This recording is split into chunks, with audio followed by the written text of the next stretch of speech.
guys? Welcome to the late night edition of the Lawn Chair Sports Show. It's your host, Trent, with Andy. Hey, we're back bringing you some content midweek. We got a lot on the slate today. We have a Monday night recap of the game. Then we have some predictions for spread of this week's NFL Week 3 games. And then we're going to talk some 5 things that really annoy each of us. We're going to go through that list one by one. Then we're going to go back to a little bit longer life advice. So we definitely got a lot more emails this week, so we're going to kind of roll through those. But Andy, I'm excited, man. The lighting, the blue pool in the background, things are feeling good, man. It's absolutely stunning out here. Things are feeling good. The weather in Florida is finally cooling down at night. I'm sweating a little bit, but not as much as I was the last 5 months. So definitely doing better there. So why don't we recap Monday night, Andy? What do you got? Well, Monday night had the classic ESPN doubleheader, and this first matchup with the hometown Tampa Bay Buccaneers and the Texans, this was an all-time classic. Baker Mayfield showed that he's got the biggest nuts in the entire league. This guy converted an incredible scramble on 4th and 10 with the game on the line. This guy is proving that he has the nuts to take the Buccaneers on a Super Bowl run. This is a complete football team, and this guy has moxie. He can legitimately carry the Buccaneers to a title. It was absolutely incredible. Not a great showing from C.J. Stroud. I thought probably his most impressive throw of the night came in the fourth quarter. It was a dime right over the middle of the field. He hit Levante David right in the hands. It ended up being dropped for an incompletion. The only issue is Levante David plays for Tampa, but very impressed by the Buccaneers, and what a game. What a treat. Yeah, it was a nice game. We were at Ferg Sports Bar in St. Pete watching it live with all the Bucs fans, so that was really fun. But Baker just shows again, man. I think you nailed it right on the head. Is moxie's the word. Moxie's the word for Baker Mayfield. The guy's tenacious. He just wills his team to victory. I think Baker Mayfield might start getting some MVP votes if he doesn't stop doing what he's doing. So Emeka Egbuka, that was a great take by us the other week. He continues to show why he's actually the best Ohio State receiver from last year's team, not Jeremiah Smith. Emeka Egbuka is probably going to go down as one of the best Buccaneers wide receivers of all time. But honestly, that game was great. A lot of back and forth. I really just had a feeling, though, that Baker was going to do it. So much so that we bet about $150 each right last minute on that last drive for the Bucs, plus like $450. Each one about $400, $500. Not bad. Free drinks for the night. Free drinks for the boys. Wonderful showing by Tampa Bay. Tampa Bay 2-0. Watch out, man. They're looking kind of hot, and that division's weak, so expect them to just keep on rolling. 2-0 once again. Tampa looking like a real contender. It felt like it was never in question. When they were down, chasing 5 points, going for it with 2 minutes to go.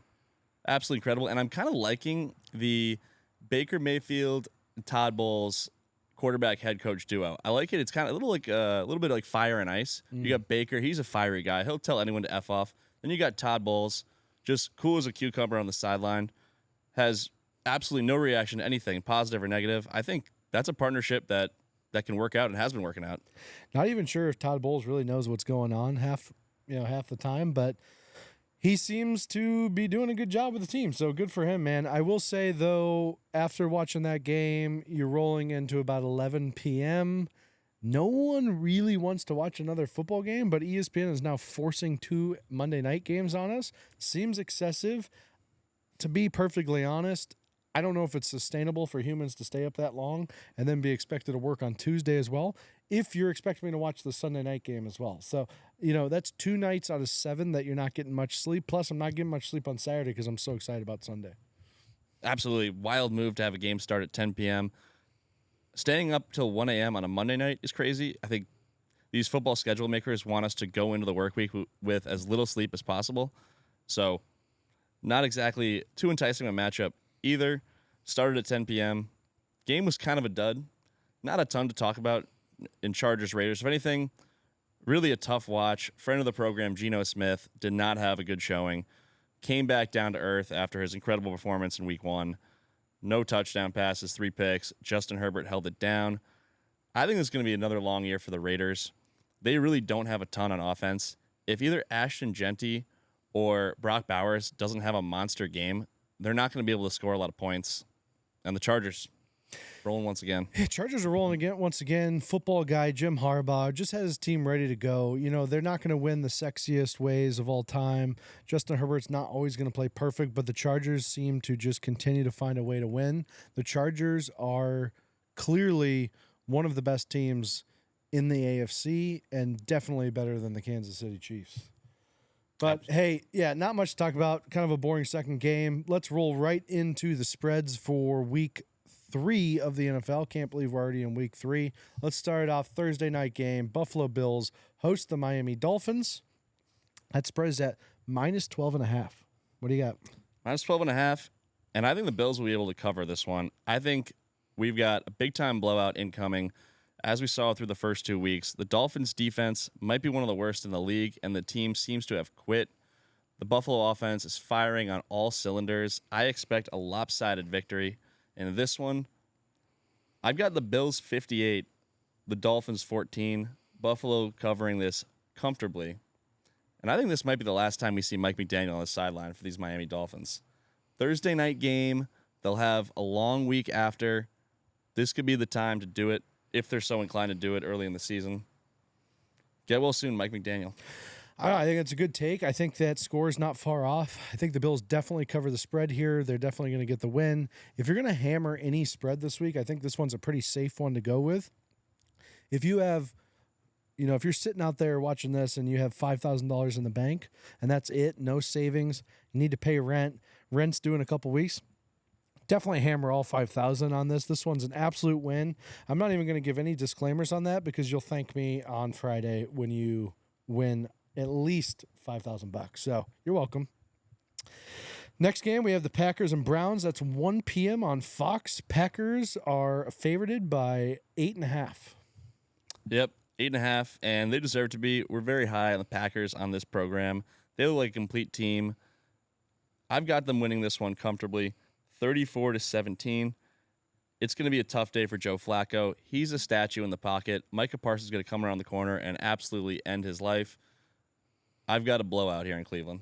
I agree. Joe Flacco, he's not just any kind of statue. He's like a Confederate soldier statue. That thing's coming down for sure. Joe Flacco and the boys come out stale. They come out soft. They're not looking good this year. I got Packers covering this easily. I have Packers 42, Browns 14. Next game on the slate, we got Colts and at the Titans. Colts are favored by 3.5. They're favored by 3.5, and they deserve to be favored by 3.5 because Danny Dimes right now is looking like one of the top 5 quarterbacks in the AFC. We're seeing a career resurgence in real time. Danny Dimes returning to his 2022 form that got the Giants into the playoffs and into the divisional round. This kid is something special, playing under Shane Steichen. I expect them to win this one comfortably because the Titans are not very good. Cam Ward, it's going to be a tough one. I can't even remember what score I had predicted. Actually, I just remembered. I think Indy wins this one 24-17. Andy's brain's working a little slow tonight, guys. I don't know why. It's been a long day. We're filming at night, just so we can get this podcast So out much for excitement you for guys. Monday night. I think Colts definitely take this one. Definitely cover the spread as well. I think they win by about 15. I don't know the exact score of this game, but what I can tell you is Danny Dimes is going to be locked in.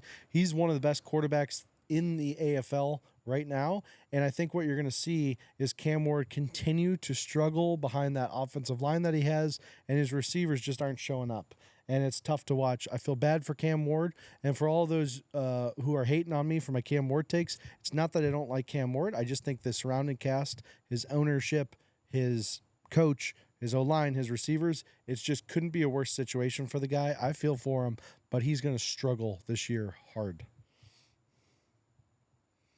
All right, next up, got another 1 p.m. matchup. It's the Cincinnati Bengals at the Minnesota Vikings. The Vikings are a 3-point favorite. Who you got? I got Vikings losing. I don't think they win here. I think the Bengals definitely cover that. It's, Browning is ready to come out and have his coming out party. I think the Bengals attack is still there, whether Joe Burrow's there or not. Forget about the toe injury. There's not many players who wouldn't be able to throw to those two receivers, and they have some good tight end play as well. I think the Bengals get the upset here. The Vikings looked really bad last week. J.J. McCarthy is out. I think that might help the Vikings, but I think this one, honestly, Vegas is missing that one. Yeah, I've got the Bengals winning this one as well. When I first heard that Burrow was going to be out, Jake Browning was starting in his place, I figured Minnesota would win this game until I found out that Carson Wentz is going to be starting in place of the injured J.J. McCarthy. Give me Jake Browning in that case. Carson Wentz is a proven loser and a bad teammate. I think he's going to drag down the vibes of Minnesota. I think the Bengals will cover this one marginally. I have 14-10 final score. No, that's good. I'm going to fix this light because it keeps going Yeah, it's off. annoying. Just going to turn it off.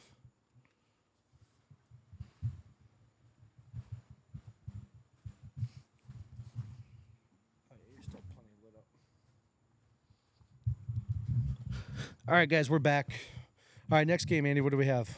Next game, we have the Pittsburgh Steelers, a 1.5-point underdog at the New England Patriots. Sorry, 1.5-point favorite at New England. This is an interesting one. I think it's kind of a trap game for bettors here. I definitely wouldn't bet this game because there's just too many unknowns. Aaron Rodgers, is he good? Is he bad? We don't know. Is Drake May good? Is he bad? We don't know. Is Vrabel for real? Are the Steelers for real? Way too many unknowns. I definitely wouldn't bet this game. I actually have the Patriots probably covering here. I think the Patriots do come out at home in Foxborough and probably get the win. I'm kind of just betting that Aaron Rodgers has one of his bad games. I think he's going to have a lot of good games this year. I think this one's going to be one of his bad ones. I think Vrabel's going to mix it up. Not that he's going to be able to confuse Aaron Rodgers, but don't sleep on Mike Vrabel. He's a very good head coach. I don't love the roster for the Patriots, but I do think that, just confusing Aaron enough to frustrate him is going to allow the Patriots to get a win here. Yeah, I agree. I think if they can get some pressure on him, then he's just going to fold. Guy does not want to get hit. I have the Patriots winning this one 27-23. Drake May played the best game of his career last week against the Dolphins. He is now oozing with confidence after playing a dog shit defense. That's going to carry into this week. Interestingly enough, the Patriots have kind of had the Steelers' number in recent years in the Patriots being trash era, which is 2020 to present. 2-0 versus the Steelers, both of those games in Pittsburgh. I believe they pull it out 27-23 here in Foxborough. I agree. I'm glad we're kind of both on the same page of that. Next game, we have another 1 o'clock slate. We have the Rams at the Eagles. The Eagles are favored by 3.5. Yeah, and this should be a great matchup.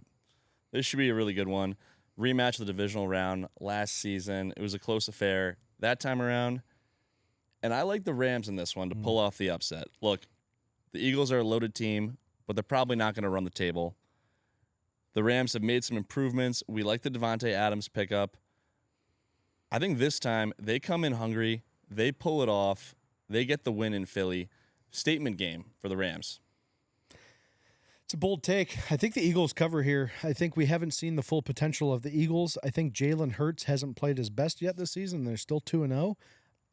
You're going to see a different Jalen Hurts this weekend. I think he's going to be awoken by the Chiefs kind of talking shit to him at the end of the game there. I think that bothered him.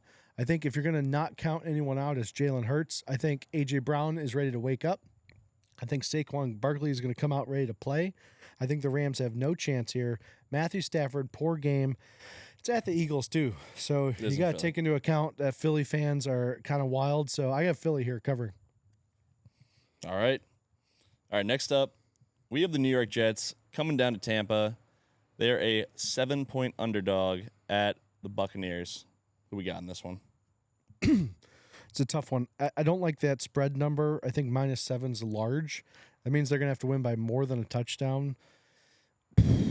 I do think the Buccaneers pull this off. I don't think they cover the spread. I think Buccaneers probably 20. I think Jets about 14. So I think you're going to see just a missed spread. I think it's going to be probably out. The game will be over, but the spread won't be. So I think the Jets get a late score that fucks the spread. And I wouldn't bet this game, but I do have the Bucs winning. I think Baker's going to continue playing well. Justin Fields is going to play poorly, but spread's not there. Yeah, 7's a big spread, but I think the Bucks get it done. They're proving to be one of the truly elite teams in the NFL. I've got them winning 28-20. We hit on this earlier, but Baker has absolutely enormous balls. He's a friend of the program. We would say that even if he wasn't, though. And look, I think the Jets will keep it competitive, but these two teams are just on a different level talent-wise in different places right now. Agreed. All right, next game we have the Raiders at the Commanders. This one should be interesting. Raiders obviously coming off a bad Monday night game. Commanders is Jaden Daniels hurt? Is he not? And also Eckler is out for the season. So Commanders definitely down. They're feeling hurt. They are favored by 3.5. I do think though the Commanders easily cover this spread. If you're betting, this one is definitely one to keep on your watch. If Daniels is healthy and he is ready to play, this is an absolute must lock pick. Put all of your money on the Commanders. The Raiders have no chance to cover this. I'm giving you free money here. So if you're not paying attention to this and you don't pick the Commanders this week at -3.5, you are losing money. Yeah, I would agree. And I'm banking on Jaden Daniels being relatively healthy here, but I've got the Commanders winning 24-14. Mm-hmm. He had probably the worst game of his career last week. It's all right. He's in year 2. I expect a bounce back, assuming he's healthy. We hit on the Raiders earlier. They just don't have a lot, not able to put a lot of points up on the board. They've scored 13 points and then 9 points. I don't see how they can keep up with Washington, even with some key guys out, losing Eckler for the season. And maybe even with Daniels banged up, I think it's enough to outscore these Raiders. 100%. Next game, we have the Falcons at the Panthers. Boring snooze fest game, but Falcons are favored by 5.5 points, which seems a little aggressive. I would not bet this game. I think it's definitely one of those games where Bryce Young might come out and actually be hot, and then the Panthers end up taking this. I'm going for the upset here. I think the Panthers come out. I think they're mad about losing that last game. Bryce Young, are we hearing thoughts that he might be the franchise quarterback that the Carolina Panthers thought he would be? He really finished out last weekend well. I know he didn't score in that last drive, but man, he looked great getting all those lucky penalties. So I think Bryce Young comes out over 300 yards, 4 TDs passing. Xavier Legette has his coming out party. I'm looking at 2 TDs for Xavier Legette. I would bet the over on his touchdowns and receptions. Look out for Xavier Legette to have one of the best games of any NFL receiver so far this season. I like that. I'm throwing with the Falcons in this one. I've got them winning pretty comfortably, 28-16. Right now, they're just on another level. They've been pretty competitive in both of their games so far. The Falcons at 2-1 just feels right. There's just not much to this Panthers team. It's going to be a struggle for them to keep it competitive. I don't think the 5.5-point spread is enough, if we're being honest. I believe the Falcons should be at least a touchdown favorite. I've got them by 12. All right, we'll see. We've got receipts. We'll see. All right. Next up, we got the Houston Texans at the Jacksonville Jaguars. The Jaguars are a 1.5-point favorite. I hate this game. Jaguars, Liam Cohen, I think he's a question mark overall, not just as a coach, but kind of as a person. He's very weird. He's giving off weird vibes. He's calling out Trevor Lawrence like mid-game, trying to show him up on national TV. Trevor Lawrence doesn't like that. He's even-keeled, but there's no need for a new coach to be doing that in week 2 of the NFL season. I think the Jaguars are kind of their own worst enemies. I think their talent is there. I think Etienne's there. Lawrence was supposed to be a generational quarterback. They have 2 great receivers, supposedly. Their defense was supposed to be all ready this year. They have Josh Allen, the defensive end, who's one of the best DNs in the league. Jaguars just can't put it together, and I feel like it might be their weird owner, Shad Khan, just being super creepy in the locker room after games. I think the Jaguars lose this game by a magnitude of about 13 points. I think the Texans have their kind of coming out party for the first time this year. I have C.J. Stroud actually playing well for once. I think Texans 31, Jaguars 14. Okay. I've got this one a little bit closer, but I'm with you for most of what you're saying about the Jaguars. I actually kind of like the Shad Khan post-game locker room speeches. I think I'd run through a freaking wall if that were my owner, getting me fired up in the locker room. But either way, what we saw on the sideline last week with Liam Cohen, and Trevor Lawrence, it had me asking, is there trouble in paradise? The answer is no, because Jacksonville is not paradise. It's actually kind of a lousy place, even though it's in Florida. It's nothing like you're expecting. But either way, would I let Liam Cohen manage my portfolio? Probably. Would I let him manage my football team? No. I would not. And I think CJ Stroud has a bounce back performance. We were ripping on him earlier, but the reality is they've played 2 playoff teams so far, the Rams and the Buccaneers. Both have been one possession games. I do not believe the Texans will fall to 0-3. They get this win here in Jacksonville. That's fair. 23-20 is my final score. Next game on the slate, we have the Broncos at the Chargers. The Chargers are 2.5-point favorites. This is an interesting one. I think this is obviously going to be one of the best battles of the season. Very good game. Great 4 o'clock slate game. Broncos are going to pull off the upset here. I think the Chargers didn't look super great last night on Monday night. They're coming off a short week. The Broncos are coming out, have one of the best quarterbacks in the league, some of the best receivers in the league, and Patrick Surtain at cornerback is one of the best corners in the league. Now, I'm not sure if he's still on the Broncos, but he used to be on the Broncos, and damn, was he a good corner out there. I think the Broncos cover this. I think you're looking at Broncos 14, Chargers 10. Wow. You know, I hate that I'm picking the same winner as you in this one, because I also think the Broncos are going to pull this one out on the road. I mean, it's the wild, wild AFC West. This is going to be a great division all year long. These teams are exciting. I think Denver is pissed about the way their last game ended in Indianapolis. Had the game won, but took the loss because of a leverage penalty. I think they come out angry and get the win on the road. Bo Nix, he's looking like the next big thing. He's looking like baby Drew Brees under the coaching of Sean Payton. They're too good to fall to 1-2. This Broncos team, 2-1 feels right. And another thing, yes, they're on the road. There is no home field advantage for the Los Angeles Chargers. We love this Chargers team, love Coach Harbaugh. They do not have fans in the Los Angeles area. No matter who they play, the stadium has plenty more road fans, so that's not a factor. This is more or less a neutral site game. Probably plenty of Denver fans making a nice trip to Southern California to see their boys on the road. Yeah, who doesn't want to visit Inglewood, California? It's a great spot. Great spot. Great stadium in the middle of a wonderful oasis out there in Inglewood. This next game is confusing. I think Vegas is drunk with this pick. I know I said I had a lock earlier, but this one is a definite bet. I'm betting everything I have on this one. Cowboys at the Bears. Okay, 425 game on Fox. The Bears are favorited by -1.5. This is crazy because Caleb Williams, as you guys know, needs to be studied. This guy is a case study of what a bad first pick in the draft looks like. With the fingernails being painted, his press conferences are terrible. Overall, he doesn't dress well either. He flares his jeans out at the bottom. This guy is an absolute travesty to the city of Chicago.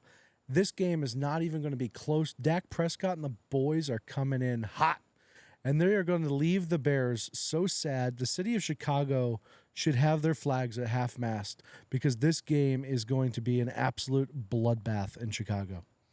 Cowboys 40, Bears 2. Yeah, I mean, I cannot believe this line either. When I first saw it, the first thing I did was liquidate my retirement savings and put all of it on the Cowboys money line. I have them winning 33-17. The Bears look absolutely awful and shouldn't be favored in any game until further notice. If there's ever a game where Caleb Williams might play well, it may be this one against the Cowboys, only because their passing defense looked atrocious last week against the Giants. Any go route looked completely unguardable. So we know that Caleb Williams hasn't been great when plays break down, which is weird because I was told when he was coming to the league that he's kind of thrives when on the run, freelancing, plays break down. But it seems like actually if everything doesn't go exactly right, then he doesn't know what to do. But look, we know his strength. It's not taking the coaching. It's not learning a playbook. It's not cultivating relationships with teammates. But he's got a good arm. He can throw a deep ball. This might be the only chance we see Caleb Williams have a good game. I'm still not betting on it, though. Give me the Cowboys. Caleb Williams sucks. All right, next game, Cardinals at 49ers. Mac Jones versus Kyler Murray. This is going to be an interesting one. 49ers are favored at 1.5 with a backup quarterback, which is wild in the NFL. I don't think the 49ers are going to pull this one off. I think the Cardinals take this one easily. I think Kyler Murray has one of his coming out parties. Kyler Murray's underrated. He might be really short, and he might be playing for a weird AI NFL head coach, but Kyler Murray can throw dimes, and he runs really fast, or at least it looks like he's running fast with his short little legs. I have Cardinals winning by about 10 in this game. I have Cardinals 28, 49ers 18. I've got the 49ers winning this game and covering. I've got them 24-17 over the Cardinals. Yes, they're starting a backup quarterback, but this isn't just your typical backup quarterback. This is Mac Attack. This is Mac Attack. Mac Jones looked absolutely impeccable last week in his first start in Niners uniform. And it's crazy to see. We're seeing the 49ers kind of turn into just this quarterback factory where almost like we've seen with the Green Bay Packers over the years, where there will probably be young kids who can't even remember a time when the Niners did not have a great quarterback. They've gone from Garoppolo to Purdy to Mac Jones. It's just, it is Favre to Rodgers to Jordan Love. No matter who they plug in, they're just making big-time plays, stiff-arming guys, doing it all. This guy, he can throw it, he can run it. The Niners just not missing a beat. I think you make a good point with Mac Jones' running ability. I think it's one of the most underrated things in his game. I think you missed a quarterback in there. Those three quarterbacks were so good that Trey Lance didn't even have a chance to play, and he was an absolute stud in the NFL. So Went number 3 for a reason. 49ers definitely have always been the standard of what an NFL quarterback looks like. So that's a great point. Sunday night slate. What a nice game. We have the Chiefs at the Giants. The Chiefs are favored by 6.5. I think this one's too small of a spread. We rag on the Chiefs a lot, but the Giants really do not look like a good team. I know Russell looked good last week, but which Russell are we going to get this week? I don't think playing in the Meadowlands does them any good. I think it's going to be a weird stadium vibe. I am interested to see how many times Chris Collinsworth says Taylor Swift's name. I think it's going to be an insufferable amount of time. I have the Chiefs winning by 3 touchdowns here. I think Patty Mahomes figures it out. I think Travis Kelce has 2 TDs this week. I think you're looking at Taylor Swift being panned to cheering with Brittany Mahomes about 36 times. I have Chiefs 38, Giants 8. Wow. I don't know that we'll be seeing all that much cheering from the Mahomes and Taylor Swift box at the stadium at MetLife this weekend, because there's no denying Patrick Mahomes' resume and everything he's accomplished. But right now, at this very moment, you have a quarterback to win a game this Sunday. You want Russell Wilson over Patrick Mahomes. The way they're playing so far this season, in fact, if the Chiefs called up the Giants and offered Mahomes for Russell Wilson straight up, the Giants in all likelihood say no to that. Because why are you paying $45 million a year for the 25th best passer rating in the league when you can have Russell Wilson, the NFL passing yards leader, on a 1-year, $10.5 million contract? When you look at the offensive skill positions, the Giants are better in every spot except arguably tight end, but the gap there isn't even that big. Travis Kelce only has 6 receptions this season. Giants tight end Theo Johnson has 5. Doesn't seem like a huge gap to me. I've got the Giants pulling off the upset, 14-7. I love it. I think it's a good call. I disagree, but hey, we'll see what happens. All right, last game, Monday night, we have the Lions at the Ravens. This is a great matchup. I'm very excited to watch it. I also feel very bad for the Ravens. What a tough schedule coming out. 3 tough games. If you're a Ravens fan, you need a break after this week, man. This is a lot for Lamar, but I think it's good tests early. I think it's only going to help the Ravens. But man, Ravens favored it at 5.5 here. That seems pretty high, especially after what the Lions did last week. I have the Lions here coming in and getting a win. I think they're going to go kneecap by kneecap. I think Jared Goff, dare I say, has entered the conversation to be one of the top 3 NFL quarterbacks.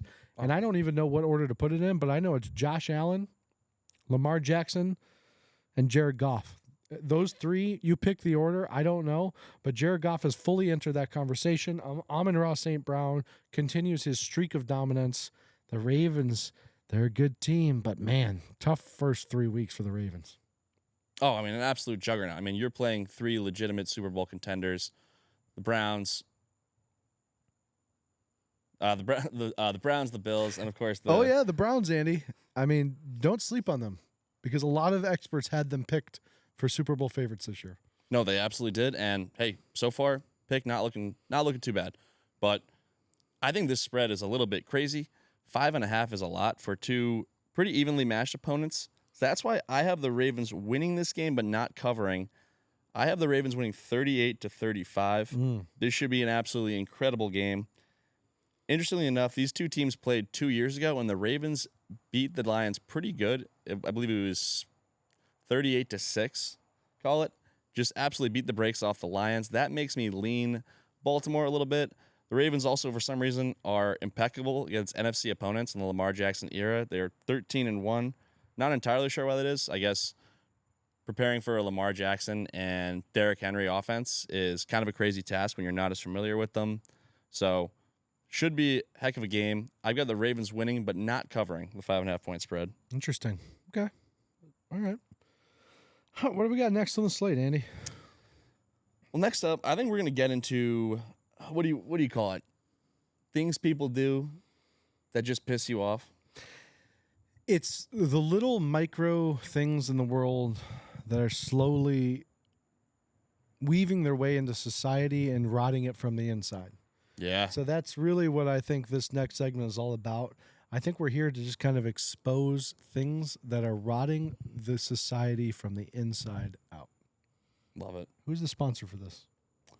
So currently, this is not a sponsored segment, but sponsorships are available. Please comment below, reach out via email, Lawn Chair Sports, get in contact with our sales team. We would love to fill a sponsor Hey, in this new segment. Phil, our sales guy, has been killing it, but he needs to find a sponsor for this segment. It's kind of bullshit. Hey, we believe in Phil, but got to get on it. Yeah. Get on that, kid. Phil Sims, baby. All right, I'll start us off here. I mean, one thing that really bothers me is when old people have their ringer on full blast and they get a phone call in a time where you shouldn't be hearing the ringer and they don't know how to put it on silent after, like, during the ring going off.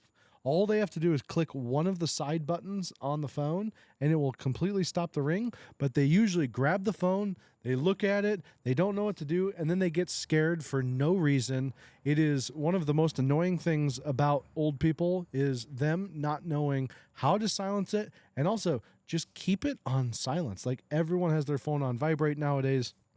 Totally unnecessary. Yeah, nothing worse than a constant ding, ding, ding whenever someone gets a bunch of text messages. Usually nothing is that urgent, and it is a little bit of a killer. Some of these older folks, they don't want to learn new things. Cell phones were not part of their lives when they were growing up, but this would be a one-time thing to learn. It would not take repeated learning, and just the amount of utility you would get out of this newly acquired skill. So something that more of them should possibly lean into. Well, and also it's just that they don't even try to learn either. So it's lack of effort that really bothers me about it. Yeah, well, that's a good one. First one for me, staying within the realm of phones, the person who sucks is the Bluetooth headset guy, or I'll extend this to just loud phone call guy, particularly really in any public place, but a couple that I have to highlight are at the airport or at the gym. For some reason, whenever I'm at an airport, there is always someone having an extremely loud work call, just discussing some work topic that absolutely cannot wait. I'm sure they think they're perceived by everyone else as just some high-rolling business person. I know that that person is getting paid the absolute minimum at their job because anyone high up would not be expected to work when they're at the airport. This person is grinding and just annoying everyone around them. I don't want other people to listen to my phone calls, whether it's work or personal. These people do. And the person who does it at the gym, equally weird. For example, the person who's just, I have my headphones in, I think someone's talking to me. No, they're just talking into their headphone about their day in between sets. Very odd behavior. Once again, I don't want people listening to my phone calls. These people do. Yeah, and I would extend that to any public transportation. I don't like Bluetooth on any public transportation. If you're on speakerphone, honestly, you're even worse. You should just die. At least the Bluetooth people have a little bit ounce of respect. Another thing that really bothers me is when your friend texts you that he's on the way, but you know that they haven't even left yet. It's just one of those little micro lies that people do, and there's just no need for it. I think setting the proper ETAs is a very important thing. When you say you're on the way and then you're not on the way, you really got to look yourself in the mirror and say, what is going on in my life where I feel like I need to lie to the people who care about me most? Because that is just sickening. Honestly, go die, you Ebola monkey. That is out of control. I don't like it at all. Yeah, and it doesn't even make a lot of sense to text someone you're on the way when you're not on the way. It's almost like you know you're going to get out the door in 5 or 10 minutes, but you're almost worried that in that 5 or 10 minutes, the other person is going to run out of patience. It's like, just give them an accurate timeline so people can plan accordingly. Bizarre behavior, and it's very common across the board. Yeah. See a lot of it. Love that. Next one for me, it's when people get weird about paying you back for expenses that were clearly planned to be split. I'm talking, you go out to a group dinner, it's crystal clear. It's not one person covering it. I'm talking, they come around at the end, they say we can only do one card. Nobody wants to put their card there. You say, I will put down my card. I'll put down my card. Days later, you're asking for Venmos, you need that money back, and people get weird about it. They act like, oh, well, I didn't realize this was some serious financial thing when we were, they act like they're doing you a favor by paying you back. They make you feel weirdly guilty for not covering their entire meal. It's like these people hope you just forgot about the expense. They secretly want all of their crap paid for, and they make you out to be the bad guy, even though they never would have in a million years been the one to put down their card. Pay your friends back. Don't be a scumbag. Yeah, well, they wouldn't ever have put that on their own card, but also when they do their food math, it's completely off. They A, don't count in the tip, and B, they don't calculate the state tax, which is like 8%, 7-8% in Florida. So if you're looking at a couple $100 bill, they're off by a margin, a delta of almost 20-30%. And that's if they pay you back. And oftentimes, if the group is getting appetizers or shots, those go in the gray area. And those people are never counting those. Even if they ate just as much as everyone else in the group in those, they will claim that they didn't order it, so they shouldn't have to pay for it. It's an absolute scumbag move. I do not like those people either, man. Definitely a big pet peeve of mine. Yeah. This is something that I don't like about myself. I have really been noticing and trying to pay attention to things that I do that bother me. One of them is grunting every time I stand or sit or get out of bed. It's just something I've found myself doing as the years start ticking up. And it seems like it's unnecessary. It might be because I'm getting larger in size as I get older, but it's sad. I used to be in peak athletic performance, and now I can't get up or sit down without making sounds. So shame on me. Don't love it. Yeah, I think you're just entering a new stage of life where you have to kind of make a noise to let people know that you're kind of moving or making a movement, even if you're the only person in the room or at home. It's just moving. That is part of life. Yeah, it's sad. Hey, that's a good one. Another thing that people do that annoys me, it's when people go and walk their dogs and aren't paying attention at all, particularly when they take their dog out for a walk and just stare at their phone and catch up on their text messages. Particularly walking an animal and catching up on your texts are two completely separate things. I don't know why people try to multitask and do these things together. Pay attention to your pet. Your dog absolutely loves you. They're looking at you like you are the greatest thing in the world. You are staring lifelessly at this phone, catching up on your messages. Pay attention to your dog. Pay attention to where you're walking. This is not the time to catch up on your texts. Do it when you're at home, by yourself, nothing else going on. Sometimes women get confused. They ask, why? How come guys take so long to take a shit? How come they're just on the toilet for half an hour? It's because that's the one time I'm by myself in a quiet room and can finally catch up on these texts and emails. Do it while you're taking a shit, not while your dog's taking a shit. I agree. And proper leash etiquette in public is a really big thing, especially being in St. Pete, Florida. There's a lot of dogs, a lot of people who shouldn't have dogs. The texting and walking is out of control. It's reaching epidemic status. people ride bikes here, and if you're not paying attention with your dog, they're going to get sideswiped. So there's a lot on the line when you're texting and walking. So I think that's a great take, Andy. And in all reality, it's really animal safety is what's at stake there. Okay, next thing that bothers me is grown men who put their own last name on an NFL jersey. So instead of just buying the star player's jersey, they go out of their way to pay more to get the custom name on the back of the jersey. It's a horrible, disgusting move. Clearly, they never played sports their entire life if that's their only thing they get off on, which is putting their name on the back of an NFL jersey. They never played. They never will. It's disgusting. It's sad behavior. Shout out, though, to the guys who get these jerseys from their girlfriend or wife because the wife thinks it's a good present. Those guys are in a tough spot because they don't know whether to throw it out and act like they just lost it, or they have to wear it and act like they like it. So shout out those guys. That's a tough decision. Yeah, that's a tough pickle to be in. I'm with you with your own last name on the jersey. Kind of a weird move. I don't necessarily want everyone in a stadium or a sports bar to know what my last name is. It's also kind of a reminder that I am not a pro athlete. So I don't necessarily need that reminder. I'm happy to sport the name of a player who's on the team. Kind of a weird move. I would not pay extra for it. It's something, as a kid, I thought it was very cool, and I definitely wanted one of those jerseys, but I don't like it.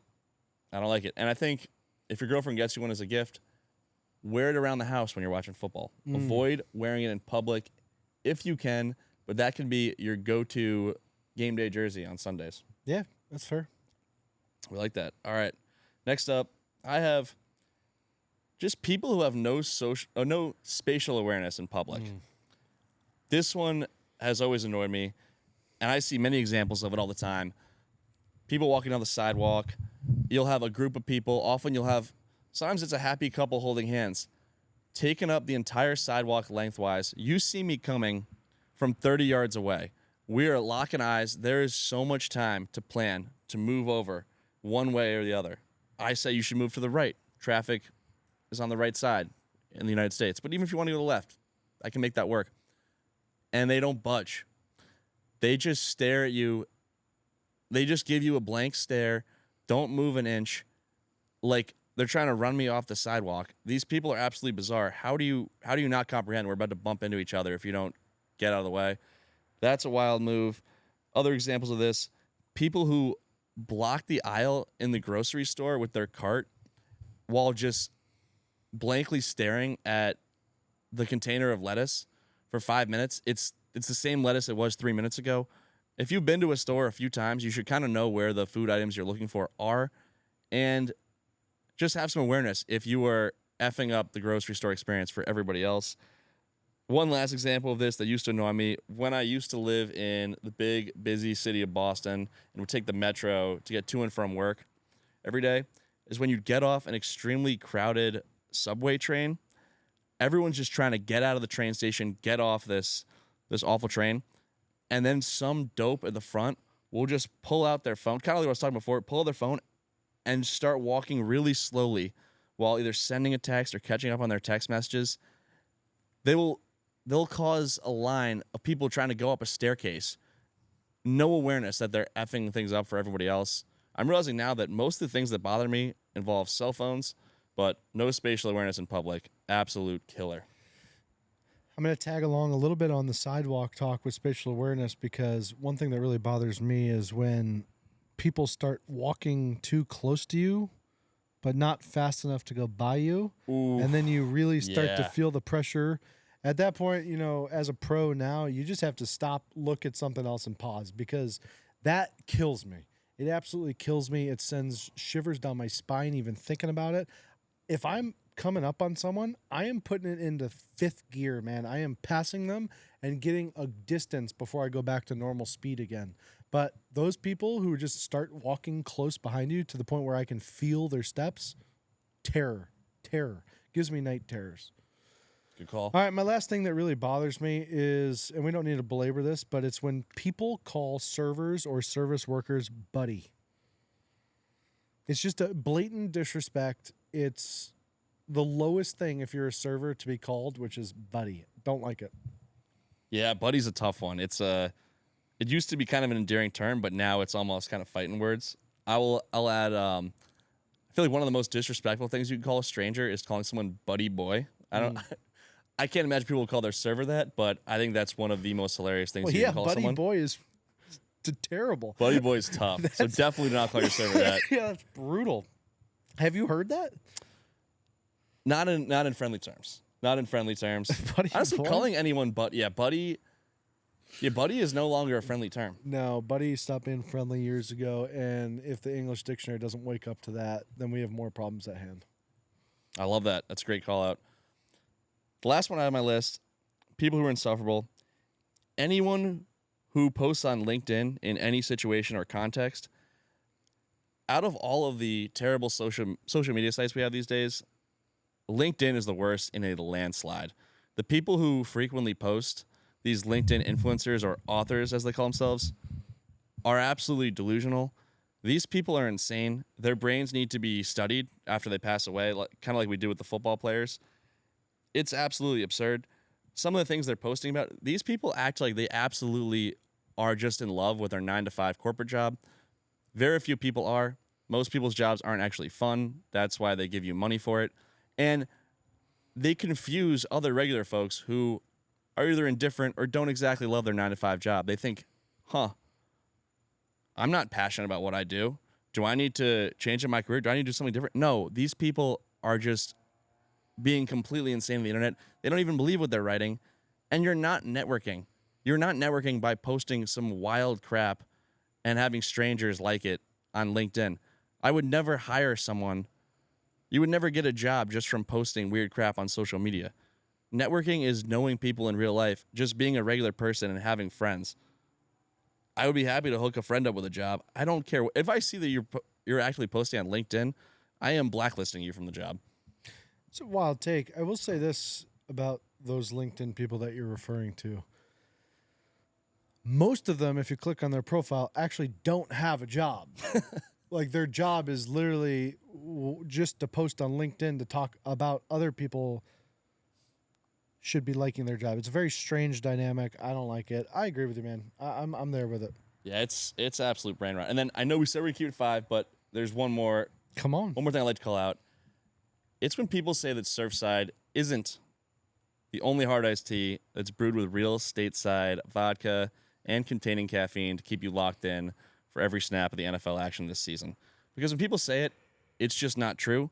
There's not a comparable hard iced tea in the game right now. Nothing goes down as smooth as Surfside, and nothing is better for football than Surfside. So anyone saying that is just ignorant, and they don't know. They're spreading misinformation. We love Surfside. Thank you so much for being a sponsor. We're back at the Airbnb tonight. Thank you, Surfside, for allowing this to happen. Guys, we're going to hit you up. One last segment tonight. We're looking at life advice, all right? We have one entry today on life advice. I think you're going to like this one. It's pretty interesting.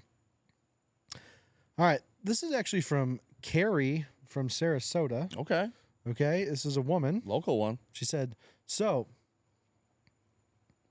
we've been dating a year. This is about her boyfriend. Okay. So we've been dating a year and we just moved in together. He has always done stuff by himself before we met, like go to the movies or bar or restaurants. We live in a big city, so there's always something to do. Since we started dating, we mainly do stuff together, unless it's after work. Well, at least before we moved in together. I was speaking to my dad today on the phone. And he asked me where I was, and I said the movies. He seemed confused and asked if he went by himself. I explained that I didn't want to see the movie, and he asked what movie it was and where it was. I definitely didn't mention the bar part, as my dad is pretty anti-drinking. So I guess my question is this weird? I like having my alone time, which my dad knows, and I don't see how it would be normal for him to be next to me playing video games or something. I would ask my brother for advice, but he also views these people as weird. I think she said a couple of things. I think her dilemma is the boyfriend is going to bars and movies alone without her. And I do think that's a weird move. Recently, my brother told me that he goes to movies by himself. And it really made me pause in the car and think about it. I respect the grind of a movie lover to go by yourself because that's a big effort right now to be going into a theater, getting a ticket, figuring out that whole process, going into an assigned seat more than likely now, having to pay a shit ton of money for a Diet Coke just to watch a movie on maybe a slightly better setup than probably what you have at home when you could be in your own couch. Think it's weird that he's going out for movies. I don't think it's weird that he's going out to bars alone, unless that becomes a pattern. Then it's a problem. Especially if he's not going to meet friends. That's a little strange. So I think you're on the right path. I think you keep an eye on it and see where it goes. Also, stop talking to your dad and brother about your boyfriend. Girls shouldn't talk and ask for advice from their dads or brothers. That's just not a good source of advice. Yeah, that's a good point. And you're kind of airing out everything to your family. If you're the boyfriend, you probably prefer if a little bit just stays between the two of you. I don't think it's weird necessarily to be doing things on your own. That's a good point about going to the movie theater. It's actually an awful overpriced experience. I don't know why you would necessarily want to do that, but I view this as just a little bit more of an extreme version of just two members of a couple hanging out in different parts of the house. I think it's important to have a little bit of alone time and to have your space. It is not normal to be expected to spend every minute of every day together, especially if she's not interested in going to the movie and the bar. If you want to go to the bar with him and he's just saying, no, this is me time, that's a little weird. He's doing some shady shit.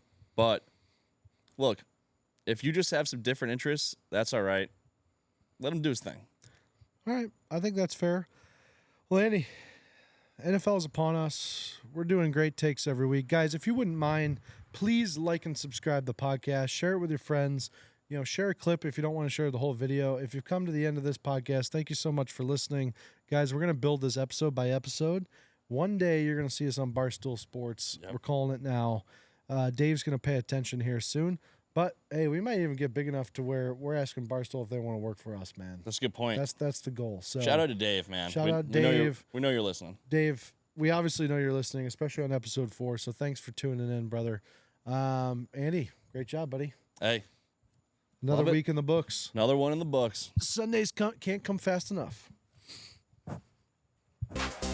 Lord.